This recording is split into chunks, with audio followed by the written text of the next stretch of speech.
Hello fellow sewists. Today I'm going to be talking about Jalie 2212 and offering some tips and tricks for you to help you out with this garment, which is a wonderful pattern. And really, this is the quarter zip. I call it a quarter zip or a zippy. Really a beautiful garment that's so wearable. I've made quite a few. It's really a favorite garment of mine. And before you get started on this, you have some decisions to make. How you're going to top stitch the seams, how you might finish the inside of the zipper, and the bottom edge and sleeve edge finish. So top stitching.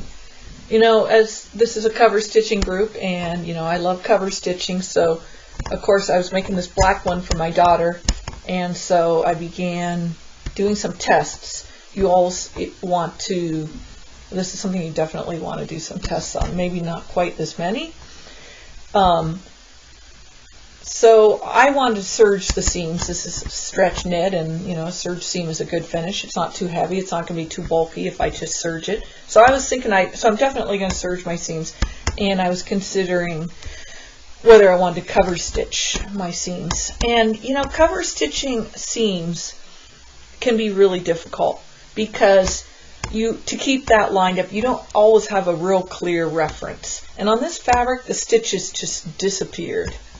I tried messing with the differential. I tried using the middle and left needle.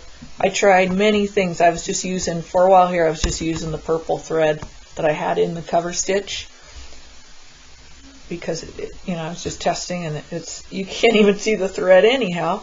And even though the thread doesn't show, like every little mistake, every little time I wasn't just perfectly spot on, showed. Every once in a while here, the purple would show through. Eventually I put some black in, and I thought, oh, I got it down now. This is looking beautiful, a seam cover stitch. But then I went to do the first seam, and it wasn't straight. It's just some fabrics are just really difficult. And so sometimes cover stitching a seam isn't necessarily the best way to do it. On my regular machine, I have this little foot called a edge stitch foot, and it's just a wonderful thing. So this you can put right in the seam, and then you adjust your needle position left or right. On one of my machines, it has 9 different needle positions, so it just makes top stitching a breeze. And even with that, I had to do some tinkering with the presser foot pressure to get that to stitch nicely. But I mean, you do want to top stitch. Here's one I made for my husband. You want to top stitch so that seam isn't flopping around. Now you can see it still flops a little here because I did the top stitching kind of close. So you might consider top stitching a little further away, and it'll hammer that seam down more. Here's one I did a little further away. This doesn't have to stretch. The big advantage of top stitching with the cover stitch is it stretches, and I haven't found that that's totally necessary. If you can get your cover stitch to give you a nice stitch on your fabric, then yeah, go for it. This isn't a quarter zip. This is a Jalie, a hooded jacket. That's probably one of my very favorite garments. It's just soft, comfy. And I did cover stitch a bunch of the seams on this one because this fabric was just really behaving nicely. I wanted, under the cover stitch, I was able to straddle that seam, and I had these seams pressed open. I did them on the regular machine and pressed them open because I wanted to avoid bulk at, as you can see, there's a lot of joins here. I didn't want a lot of bulk, so I wanted that pressed open, and I wanted a top stitching that would hold that open. You see I didn't get it perfect here, but I was able to cover stitch this pretty well. So if you can do that successfully with the cover stitch and you like the look, go for it. Top stitch it that way. Basically anything that's going to work for you, that's going to get those seams to stay in place so they're not going to be flicking up. It's going to hammer them down nicely and look nice from the front. So that's your decision on that. The next decision is the inside of the zipper. And this may be no decision at all. You may just want to do the easy, smart thing and just sew the pattern the way it's designed to be sewn. And that is, the zipper tape will show on the inside. And it's really not a big deal. You can do a nice finish there with a zigzag, or you could serge with the blade down on your serger. And it's nice because it's not going to interfere with your zipper. You get nice clean zip up and zip down.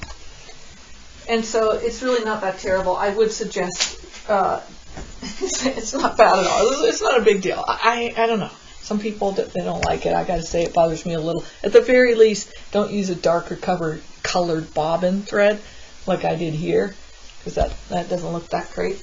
If you don't like that and that's bothering you, a couple ideas I've had, and I've had some success tinkering with these ideas.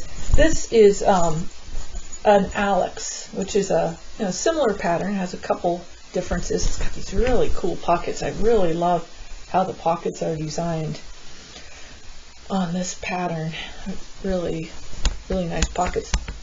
And it has a facing, so you don't even have to top stitch that zipper on this one I made. The top stitching was just being really uncooperative right here, and I just left it and it was fine.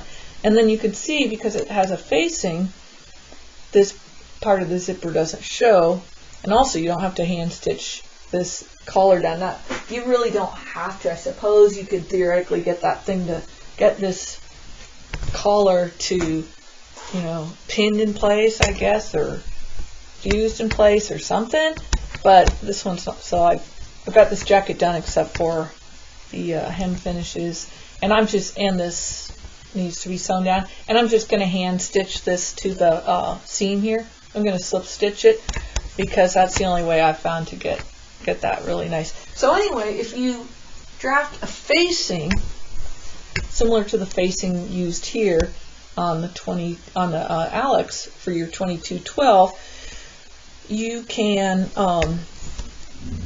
have a nice soft piece of fabric all around your neck, and you can avoid seeing the inside of that zipper. And it's pretty easy to do. This was here. So here's the yoke to the 2212, and I just merely put some tissue up and added a seam allowance, took a seam allowance away here because this is going to be seamed, and I'm going to cut that on the fold. And it worked pretty good. There's pluses and minuses to doing that. One problem I had with that is I hadn't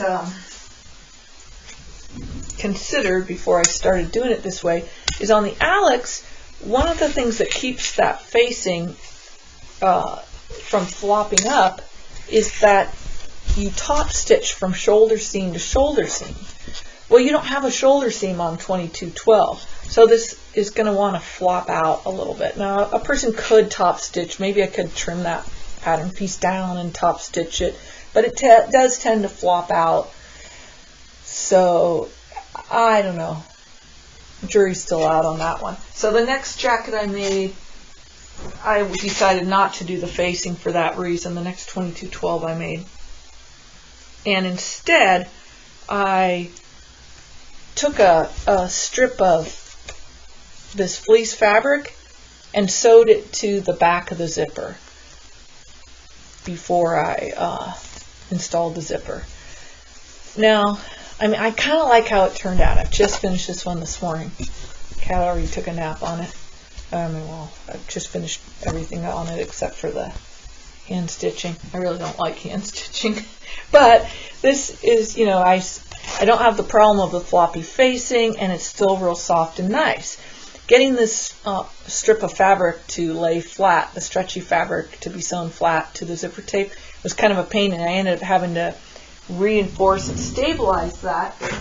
What I like to do is I block fuse muslin fabric with fusible, and so I basically make my own iron-on applique, and then I have boxes of this stuff, big pieces and small scraps, and then I just cut little strips of this and use that to stabilize. So I stabilized this piece of fabric to get it to apply to the back of the zipper. And then of course I had to stabilize the knit to install the zipper, which I'll talk about in part 2, construction tips. So this actually came out kind of bulky here, and it could have made this too heavy, but I think I got lucky. I didn't really consider that. I think I got lucky, and it just makes the zipper kind of more stable, and it is soft. So that's not a bad way to go. I didn't get it perfectly straight. As you can see, this piece is a little closer to the zipper tape than this piece, and it impedes the progress of the zipper a tiny bit, not too much. I think next time I might consider putting something else on the inside of that zipper tape, like maybe even fold over elastic that matches what I might want to put on the bottom. So it would be less bulky, and it would still cover that tape and just look kind of pretty.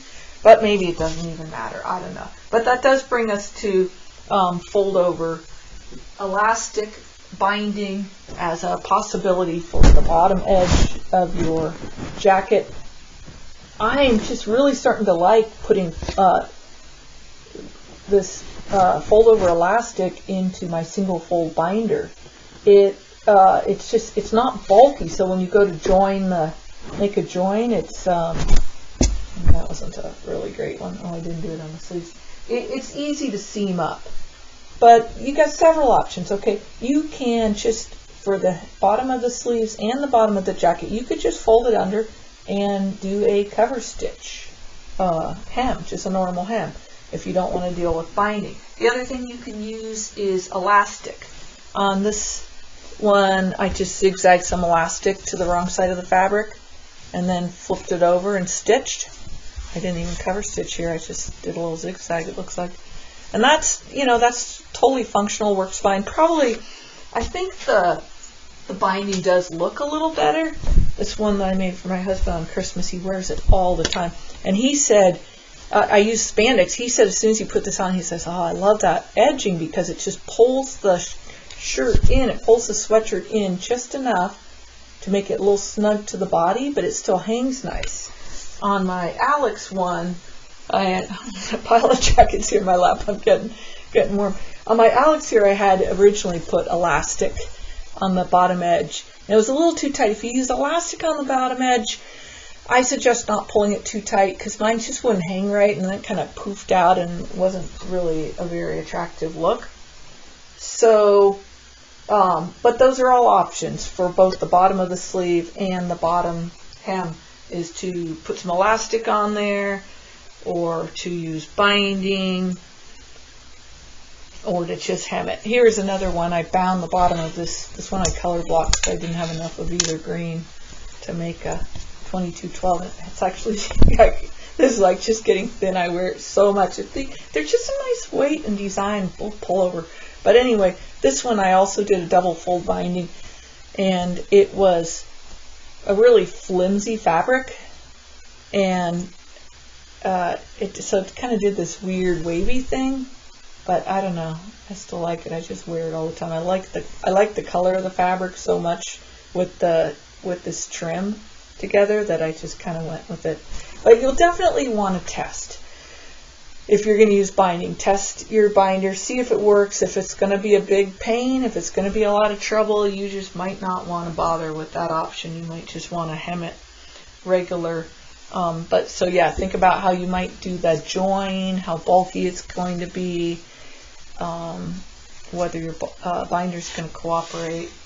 And you'll want to know that before you do your construction, because that will impact how you seam up. But you don't have to decide it till that last step where you're seaming up under the arm, which gets us to the steps of construction and part 2 coming up here next. Bye for now.